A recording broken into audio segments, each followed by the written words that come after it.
ঢাকার হজরত শাহজালাল আন্তর্জাতিক বিমানবন্দরে যৌথ অভিযান চালিয়ে ১১৭টি চোরাই মোবাইল জব্দ করেছে শুল্ক গোয়েন্দা ও তদন্ত অধিদপ্তর এবং কাস্টমস হাউস ঢাকা। শনিবার ২৮শে জুন এই অভিযানে ২টি আন্তর্জাতিক ফ্লাইট থেকে আলাদাভাবে মোবাইলগুলো উদ্ধার করা হয়।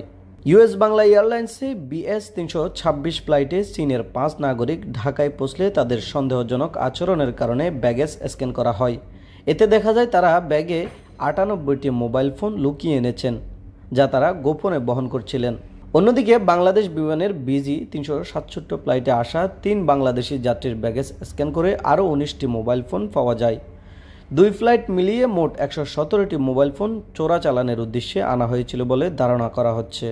এ ঘটনায় আবারও প্রমাণিত হলো কিছু অসাধু যাত্রী ও সিন্ডিকেটের কারণে প্রতিনিয়ত সম্মান হারাচ্ছেন প্রকৃত প্রবাসীরা, যারা বছরের পর বছর শ্রম দিয়ে উপার্জিত অর্থে দেশে ফেরেন। তাদেরকে বিমানবন্দরে নানা হয়রানি ও সন্দেহের মুখোমুখি হতে হয়।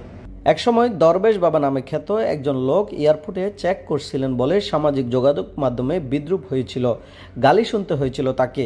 কিন্তু আজ স্পষ্ট হচ্ছে প্রবাসীদের আবেগকে ঢাল করে এই চোরাচালানিরা কিভাবে জাতির মুখে কালিমা লাগাচ্ছে।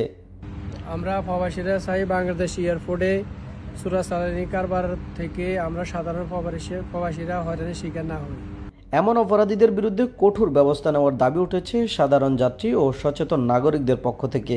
তাই আমাদের অনুরোধ, এই সমস্ত চোরা কারবারিদেরকে কঠোর শাস্তির আওতায় আনা হোক। তারা প্রবাসীদের আবেগ অনুভূতিকে কাজে লাগিয়ে এই চোরা কারবারিটা করে থাকে। তাই তাদের বিরুদ্ধে কঠোর শাস্তি দিলে বর্তমান যে শাস্তি আছে সেটাকে বহুগুণ বাড়িয়ে যদি এই সমস্ত চোরা কারবারিদেরকে বন্ধ করা যায়, তাহলে সাধারণ প্রবাসীরা এয়ারপোর্টে এই সমস্ত হয়রানির মুখোমুখি হবে না, এই সমস্ত হয়রানির সম্মুখীন হবে না এবং তারা এর থেকে রক্ষা পাবে। আইনশৃঙ্খলা রক্ষাকারী বাহিনী এবং সংশ্লিষ্ট কর্তৃপক্ষকে এ বিষয়ে আরও সক্রিয় হওয়ার আহ্বান জানাচ্ছে প্রবাসী কমিউনিটি। এখন সময় এসেছে প্রকৃত প্রবাসীদের সম্মান রক্ষা করার। চোরা কারবারিরা যেন আর প্রবাসীদের ছায়া ব্যবহার করতে না পারে, সেই বিষয়ে কার্যকরী পদক্ষেপ হয়ে পারে এই কালিমা মোচন করতে। তহিদুল ইসলাম সোহাগ, আরব বাংলা নিউজ।